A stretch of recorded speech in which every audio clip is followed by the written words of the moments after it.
ተመልሰናል ውድ ቤተሰቦቻችን እንግዲህ ኢንቨስትመንት ባንክ ላይ ነው ዛሬ እየተነጋገርን የምንገኘው ሐሳባችን እየቀጠለን እንሄዳለን እንግዲህ በርካታ ነገሮችን አነሳን በተለይ ደግሞ የኢንቨስትመንት ባንክ መኖሩ አገራችን ላይ ሊያመጣ የሚችለውን አሉታዊ ሳይሆን በጎ ተጽዕኖዎችን ነው ያነሳን ያለነው ምክንያቱም ሴክተሩ በራሱ ሪስክ ፍሪ ሆኖ የሚመጣ ስለሆነ ማለት ነው እስኪ ኢንቨስትመንት ሴክተሩ ላይ የሚጨምረው እሴት ምንድነው የሚለውን እናንሳ ይሄ እንደዚህ አይነት ባንኮች መምጣታቸው የካፒታል ኢንቨስትመንት ስቶክ ማርኬት መጀመሩ አገራችን ኢኮኖሚም ላይ ኢንቨስትመንቱም ላይ የሚያመጣው እሴት ምንድነው የሚጨምርልን ነገር እንግዲህ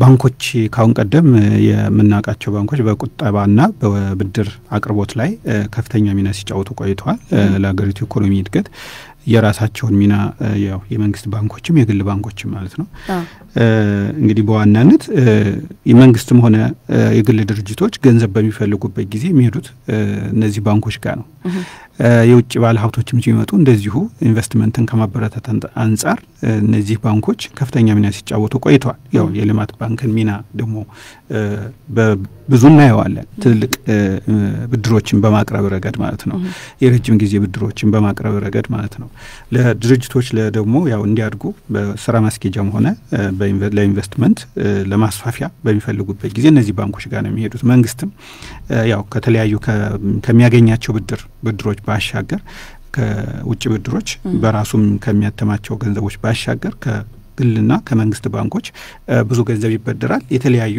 መሰረተ ልማቶችን በማስፋፋት ረገድ የሀገሪቱን ኢኮኖሚ በመገንባት እዚህ አሁን ያለችበት ደረጃ ላይ ማድረስ ችሏል እነዚህ እንግዲህ የባንኮች ሚና ካሁን ቀደም ያላቸው አበርክቶትን የሚያሳይ ነው አሁን ያለው የካፒታል ማርኬት ደግሞ ባንኮች ካሁን ቀደም ማድረግ ያልቻሉትን የተገደቡበትን እና እንደገና ደግሞ አቅም ያጡበትን ነገሮችን የበለጠ በመጨመር ረገድ የነሱን ስራ በመተካት ሳይ ሙሉ በሙሉ መተካት ሳይሆን በማገዝ ረገድ ግን እነሱ መድረስ ያልቻሉባቸውን ነገሮች በመድረስ የስቶክ ማርኬት ሁለተኛውን የገንዘብ ዝውውርን ማለትም ከኢንቨስተሮች ወደ ድርጅቶችና ከኢንቨስተሮች ወደ መንግስት የማዘዋወር ሚናን የማሐከል የድልድይነት ሚናን ይጫወታል ባንኮች ድልድይ ነበሩ ቆጣቢዎች አሉ ድርጅቶች አሉ ተበዳሪዎች ማለት ነው ቆጣቢዎች አሉ መንግስት አለ ስለዚህ ተበዳሪ መንግስትና ድርጅቶች እናገኛለን እዚህ ጋር እንደገና ደግሞ ስቶክ ማርኬት በመንሄድበት ጊዜ ኢንቨስተሮች እናገኛለን ገንዘብ ስቶክና ቦንድ የሚገዙ ማለት ነው እነዚህ በማሳለጥ ረገድ ስቶክ ማርኬት ስቶክ ኤክስቼንጁ በመሃል ድልድይነት ያገለግላል ከዛ እንደገና ደግሞ ድርጅቶች ስቶካቸውንና ቦንድ በመሸጥ ገንዘብ ያገኛሉ መንግስት ቦንድ በመሸጥ ገንዘብ ያገኛል ስለዚህ ድርጅቶች የበለጠ ስራቸውን የማስፋፋት ሚናን ጠቀሜታን ያገኛሉ ተጨማሪ ቅርንጫፎችን ሊሆን ይችላል ምርምር አዳዲስ ምርቶችን ለመፍጠርና ወደ ገበያ ለማቅረብ ሊሆን ይችላል በአብዛኛው ከትንሽነት ወደ መካከለኛ ከመካከለኛ ወደ ትልቅነት ለማደግ ትልቁ ካሁን ቀደም የኢትዮጵያ ፕራይቬት ሴክተር ይዞት የነበረው የገንዘብ አቅርቦት ጉዳይ ነው አክሰስ ቱ ፋይናንስ ኢን ተርምስ ኦፍ በሚፈልጉት መጠን በሚፈልጉት ጊዜ ገንዘብን የማግኘት እና እንደገና ደግሞ አነስተኛ ወጪ በሆነ መጠን ገንዘብን የማግኘት እድል ለሁሉም እኩል አይደለም ወይም ለሁሉም እንደገና ደግሞ የተሳለጠ አልነበረም ካሁን ቀደም በነበረው የብድር ሂደት ማለት ነው ስለዚህ ስቶክ ማርኬት በተለይ ለአነስተኛ ድርጅቶችም ለጀማሪ ስራ ፈጣሪዎችም ገንዘብ እንዲያገኙ በማስቻል ረገድ የሀገሪቱን ኢኮኖሚ በከፍተኛ ደረጃ የሚያግዝ ነው የሚሆነው ይህ እንግዲህ ያው ስራ ፈጠራን በጥሩ ደረጃ ያበረታታል ማለት ነው የስራ ፈጠራ ሲበረታታ እና እንደገና ደግሞ ድርጅቶች ገንዘብ አግኝተው ማደግ ሲጀምሩ የስራ የመቅጠር እድላቸው ይጨምራል ማለት ነው በአገራችን ያለው አሁን የስራ አጥ ቁጥርም መጠኑ እየቀነሰ ይሄዳል በሌሎች ሀገራት ስቶክ ማርኬት በጣም በሞቀባቸው ሀገራት ዩሮፕ አሜሪካ በመነመለከተበት ጊዜ የስራ አጥ ቁጥር አነስተኛ ሆኖ እናገኘዋለን እና የድርጅቶች ምርታማነትና የማደግ እድል ከፍተኛ ሆኖ እናገኘዋለን የኢንተርፕረነርሺፕ በጣም በከፍተኛ ደረጃ ይጎለብታል ያርጋል ምክንያቱም ገንዘብ ያገኛሉ መንግስት ለሚፈልጋቸው እንትኖች ኢንፍራስትራክቸር ግንባታዎች ቦንድ በመሸጥ በቀላሉ ገንዘብ መሰብሰብ ይችላል። ስለዚህ የግድ ብድር ላይ ጥገኛ አይሆንም፣ የግድ ብር ማተም ላይ ጥገኛ አይሆንም ማለት ነው። እነኚህ ብር ማተሙ ሆነ የብድር እንትኖች የራሳቸው የሆኑ እንትኖች አላቸው፣ የውጭ እርዳታዎችም ጭምር ማለት ነው፣ የራሳቸው ችግር አላቸው። ስለዚህ ይህም በማድረግ ረገድ መንግስትም ተጠቃሚ ይሆናል፣ ድርጅቶችም ተጠቃሚ ይሆናል። የስራ አጥ ቁጥር ይቀንሳል፣ ሰራተኞች ጥሩ ደሞዝ ያገኛሉ። ምክንያቱም ድርጅቶች የማደግ እድል ስለሚኖራቸው ምርታማነታቸው ይጨምራል። ያ የደሞዝ እድገታቸው ደግሞ ሰራተኞች ከኑሮ እድገት በላይ ውድነት በላይ ይሆናል። ዛት ሚንስ ጥሩ የሆነ ደሞዝ እድገት ይኖራል በየአመቱ ማለት ነው። ምክንያቱም ድርጅቶች የማደግ እድላቸው ከፍተኛ ስለሚሆን፣ ሌላው ድርጅቶች ባደጉ ቁጥር ተወዳዳሪነታቸው በዛው ልክ ያድጋል። የኢትዮጵያ አንደኛው የውጭ ምንዛሬ ክምችት ችግራችን እና እንደገና ደግሞ የንግድ ሚዛን ጉለት ችግሩ የአገሪቱ ኢንዱስትሪዎች በዓለም አቀፍ ደረጃ ተወዳዳሪ መሆን አለመቻላቸው ነው። አንደኛ ከውጭ የሚገቡ ምርቶችን መተካት ባለመቻላችን፣ ሁለተኛ እንደገና ደግሞ ወደ ውጭ የምንልካቸው ምርቶቻችን ሸቀጦቻችን ተወዳዳሪነታቸው ዝቅተኛ መሆኑ ኢንተርምስ ኦፍ ጥራት ወይም እንደገና ዋጋ። ስለዚህ እነዚህ ምርታማ ድርጅቶች ሞር ባደጉ ቁጥር ተወዳዳሪነታቸው ያድጋል። ስለዚህ ተኪ ምርቶችን የመተካትና የውጭ ኤክስፖርት ፐርፎርማንሳቸውም ጥሩ ይሆናል ማለት ነው።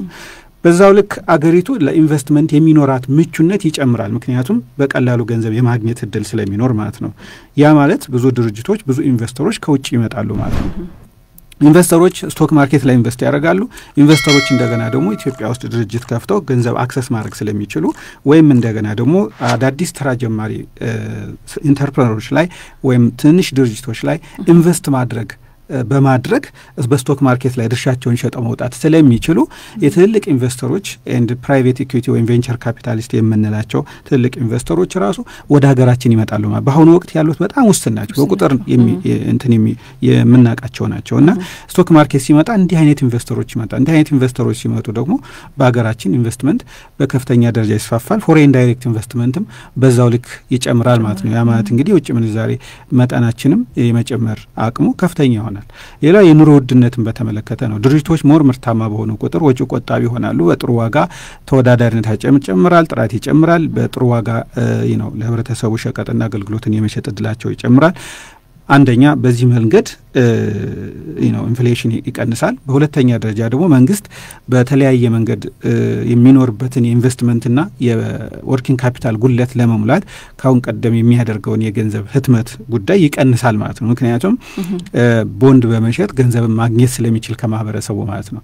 ስለዚህ ይህ የህትመት ጉዳይ ደግሞ ምን ይፈጥራል? ኢንፍሌሽን ይፈጥር ነበር። ስለዚህ አሁን ይህ አይነት ነገር ስለሚቀር ኢንፍሌሽኑ በዚህ መንገድ የሚመጣው ኢንፍሌሽን በራሱ ደረጃ ይቀንሳል ማለት ነው። ሌላው በኢትዮጵያ ደረጃ ብዙ አይነት ፖሊሲዎች ይወጣሉ። ፖሊሲዎች ሲወጡ ጉዳታቸው ጥቅማቸው በረጅም ጊዜ ውስጥ ነው የሚታየው። በተለይ ጉዳት ሲመጣ ደግሞ ከፍተኛ የሆነ ተጽዕኖ ያሳድራል። ስቶክ ማርኬት በሚመጣበት ጊዜ እያንዳንዷ የምናወጣት ፖሊሲ ከኢኮኖሚ አንጻር የምትታይ ፖሊሲ በስቶክ ማርኬት ላይ ወዲያውኑ ውጤቷ ይታወቃል። ምክንያቱም ያ ፖሊሲ በኢኮኖሚው ላይ ጥሩ ከሆነ ወይም ንግድ ኢንዱስትሪውን የሚያበረታታ ከሆነ ጥሩ የስቶክ ፕራይስ ይጨምራል። በዛው ልክ እንደገና ደግሞ ጥሩ ካልሆነ ወይም ኢንዱስትሪውን ዲስካሬጅ የሚያደርግ ከሆነ የሚጎዳ አይነት ከሆነ ስቶክ ማርኬቱ ላይ ወዲያውኑ ይንጸባረቃል፣ ፕራይሱን በመቀነስ ማለት ነው። አጠቃላይ አግሪጌት ስቶክ ኤክስቼንጅ ፕራይሱ ኢንዴክሱ ይቀንሳል።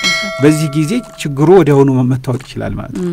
ስለዚህ ስቶክ ማርኬት የአገሪቱን የኢኮኖሚ እንቅስቃሴ ሞቅታ ዝቅታ እና እንደገና ደግሞ ኢኮኖሚው ላይ ያለውን ችግር ምን እንደሆነ ወዲያውኑ በማወቅ ወዲያውኑ ለማስተካከል እንደ ቴርሞሜትር ላይክ አንድ ሰው መታመሙን ወዲያው ቴርሞሜትር በማንተን ማለት ሙቀቱን ማየት ይቻላል። ላይክ አሁን እንዳለው የኮሮና ጉዳይ ማለት ነው።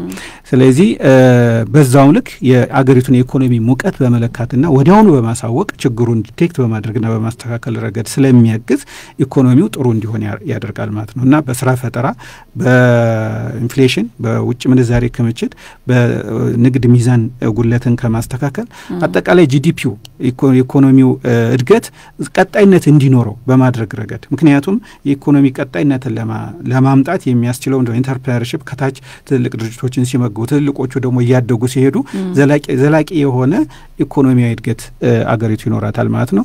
ያ ማለት የዜጎች የነፍስ ወከፍ ገቢ ይጨምራል፣ የስራ እድል ይጨምራል፣ ዜጎች የሚያገኙት የደሞዝ እድገት ይጨምራል። ስለዚህ ሊቪንግ ስታንዳርድ ኢን ኳሊቲ ኦፍ ላይፍ በማህበረሰቡ ዘንድ ላይ በከፍተኛ ደረጃ ይጨምራል። ዩሮፕ፣ አሜሪካ አሜሪካን ስንመለከት ብዙ ወንድሞቻችን እህቶቻችን እዛ ሄዱ አይመጡም። ምክንያቱም እዛ ያለው የስራ እድል የስራ ኦፖርቹኒቲ ከፍተኛ ነው፣ የደሞዝ እንትኑ ከፍተኛ ነው። ለምን ይመጣሉ? ምክንያቱ ምንድነው ብለን በመናስበት ጊዜ የአሜሪካ ኢኮኖሚ ቫይብራንት ኢኮኖሚ በመሆኑና ለዜጎች የሚፈጥረው የስራ እድል ከፍተኛ በሆኑ የደሞዝ ተከፋይነት የቤት አቅርቦት ሁሉ የላቀ በመሆኑ ነውና ለዚህ አይነት አገር ተመራጭ አገር እንድትሆን እንደው ምንድነው የሚባለው ከአሜሪካና ከገነት ነው ከሞት አይቀርም የሚባል ነገር አለ አይደለ? እንግዲህ ይሄን የፈጠረው ካፒታል ማርኬት ነው፣ ስቶክ ማርኬት ነው። አሁን ከባንኮች አንፃር ስንመለከት የባንኮች ድርሻ በአሜሪካ ኢኮኖሚ ውስጥ ወደ 25% ወደ 27% እየወረደ ነው። አብዛኛውን ኢኮኖሚ እያንቀሳቀሰ ዩሮፕን ስንሄድም ይህንን ነው የምናገኘው እና የስቶክ ማርኬት ቫይብራንት ሲሆን የሞቀ ሲሆን ጥሩ ሲሆን የአገሪቱን ኢኮኖሚ በዘርፈ ብዙ በሆነ መንገድ በጠቀስኳቸው ሁኔታዎች ወደ ላቀ ደረጃ የማሸጋገር የህዝብ ኑሮ እና ቀጣይነት ያለው ኢኮኖሚ ይሄ የመውጣት የመውረድ ኢኮኖሚ የሚዋዥቅ ኢኮኖሚ እንዳይኖረን በማድረግ ረገድ ከፍተኛ ሚና ይጫወታል። በጣም ጥሩ ነው። በጣም ጥቂት ሰዓት ነች የቀረችን፣ ግን ይህንን የስቶክ ማርኬት ስኬታማ ለማድረግ አሁን እየተጀመረ ያለውን ስኬታማ ለማድረግ ሌሎች የሚመለከታቸው ከኢንቨስትመንት ባንክ በተጨማሪ ሌሎች የሚመለከታቸው አካላት እነማን ናቸው? ይህንን ስኬታማ ሆኖ እንዲቀጥል ለማድረግ ምናልባት ሰዓት በጣም አጭር ስለሆነ ረጅም ጊዜ ላይ ኖረን እንችላለን ለመዘርዘር፣ ግን እንደው ባጭሩ በዋናነት ያው መንግስት ነው። የመንግስት ቁርጠኝነት በጣም መሰረታዊ ነው። የመንግስት ቁርጠኝነት መሰረታዊ በምንልበት ጊዜ አሁን ቁርጠኛ ሆኖ በርግጥ የህግ ማዕቀፍ አውጥቷል። የህግ ማዕቀፍ ማውጣቱ አንድ ነገር ሆኖ ህጉን ማስፈጸም የሚችሉ ባለሙያዎች፣ ጥሩ ባለሙያዎች፣ ውጤታማ ባለሙያዎች፣ በፖለቲካ ወገንተኝነት የሌላቸው ባለሙያዎች ያስፈልጋሉ። ሁለተኛ እንደገና ደግሞ ስቶክ ማርኬቱ ራሱ ካፒታል ማርኬቱ ነጻ ሆኖ መንቀሳቀስ መቻል ይኖርበታል። ይሄ ማርኬት አውቶኖሚ የምንለው ማለት ነው። ስለዚህ የዋጋ ትመና፣ የስቶክ ፕራይስ ዋጋ ትመና፣ የመንግስትም እንደገና ደግሞ የገንዘብ ነው ራሱ ይሄን ያህል ገንዘብ ፈልጋለሁ ይሄን ያህል ሰጡኝ የሚለው አይነት ሁኔታ ሳይሆን ቦንድንም በሚሸጥበት ጊዜ በገበያው በሚተምነው መልክ መሆን መቻል አለበት። ኢንተረስት ሬት እንደዚሁ የቁጠባም ሆነ የብድር ኢንተረስት ሬት በገበያው ዋጋ መሆን መቻል አለበት። አሁን በአገራችን ያለው ያው የዲፖዚት ኢንተረስት ሬት መንግስት የሚተምነው ነው። ፎሬን ኤክስቼንጅ ሬት እንደዚሁ ወደ ማርኬት ኢኮኖሚ መሄድ መቻል አለበት። ከዛም ባሻገር ገበያው ኢንተርናሽናላይዝድ መሆን መቻል አለበት። ማለትም በኢትዮጵያ ብቻ ሳይሆን የውጭ ኢንቨስተሮች መጥተው ስቶክ ማርኬቱ ላይ ኢንቨስት ማድረግ እንዲችሉ የሚፈቅድ የውጭ ካምፓኒዎች ኢትዮጵያ ስቶክ ኤክስቼንጅ ላይ ሊስትድ መሆን እንዲችሉ የሚፈቅድ እና የኢትዮጵያ ኩባንያዎችና ኢንቨስተሮች ደግሞ ኢትዮጵያውያን ውጭ ሀገር ኢንቨስት እንዲያደርጉ የሚያበረታታ መሆን መቻል አለበት። ሌላው ኢንስቲትዩሽናል ኢንቨስተርስ ሞር መዳበር አለባቸው። አሁን ስለ ገበያ ስንል ገዥና ሻጭ ነው። ስለዚህ ሻጭ የምንላቸው መንግስትና ድርጅቶች ነው፣ ገዢ የምንላቸው ኢንቨስተሮች ነው። ስለዚህ ሻጭ ኖሮ ገዢ ከሌለ ገበያ ይቀዘቅዛል። ስለዚህ ሻጭ የምንለው አንደኛ የኢንዲቪጁዋል ኢንቨስተርስ ናቸው፣ ላይክ ግለሰቦች ማለት ነው፣ ማህበረሰቡ ማለት ነው።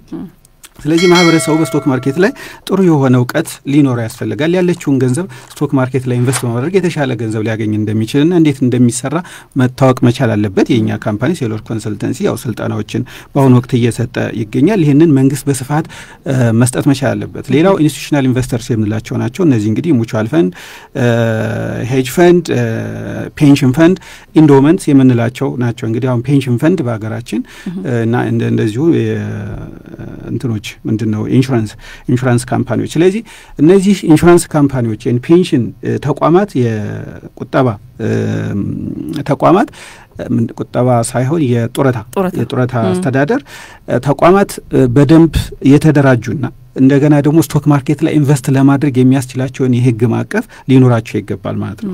እነዚህ ሞር በተደራጁና ህጉ እነሱን የሚያግዝ ኢንቨስትመንት ፕላትፎርሙን የሚያግዝ የሚደግፋቸው የሚያበረታታቸው የሚያስገድዳቸው መሆን መቻል አለበት።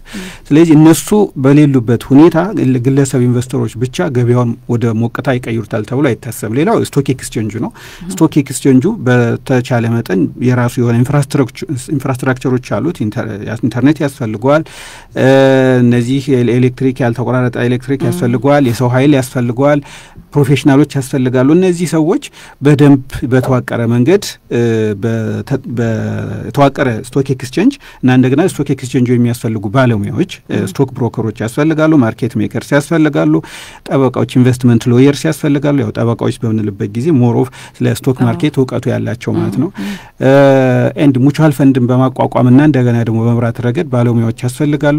እነዚህም ባለሙያዎች የማብቃትም እንዲበቁ የማድረግ ረገድ በዚህ ረገድም መንግስት ስራ መስራት ይጠበቅበታል ስለዚህ በአብዛኛው እንግዲህ የተሻለ ገበያ የምንለው ለሁሉም ተደራሽ የሆነ ገበያ መቻል አለበት ኢንቨስተሮች በወዲያውኑ ስቶካቸውን ወይም ቦንዳቸው መሸጥ በሚፈልጉበት ጊዜ መሸጥ የሚችሉበት ገበያ መቻል አለበት አሁን ያለው የአክሲዮን ገበያ ሰዎች አክሲዮን ቢኖራቸውም ወዲያውኑ በመሸጥ በሚፈልጉበት ጊዜ በቶሎ መሸጥ አይችሉም ገንዘብ ሲፈልጉ ገንዘብ ቶሎ ማግኘት አይችሉም ከረንት ያለውን ፕራይስ ማወቅ አይችሉም የት መሄድ እንዳለባቸው የማይረዱም ገዥና ሻጭ አይገናኙም ስለዚህ እንዲህ አይነት ሊኩዊድ የሆነ ማርኬት ለሁሉም ተደራሽ በመንለበት ጊዜ ደግሞ ለትልልቅ ድርጅቶች ብቻ ሳይሆን መካከለኛና አነስተኛ ድርጅቶችም ስቶካቸውን በቀላሉ መሸጥ የሚችሉበትና ፋይናንስ ማግኘት የሚችሉበት መሆን መቻል አለበት ማለት ነው እና ከተለያዩ ሪስኮች እንደገና ደግሞ በተቻለ መጠን የተጠበቀ መቻል አለበት በተለይ እንግዲህ ስቶክ ማርኬት የራሱ የሆነ ሪስክም አለው ፋይናንሻል ሪስክ ክራይሲስ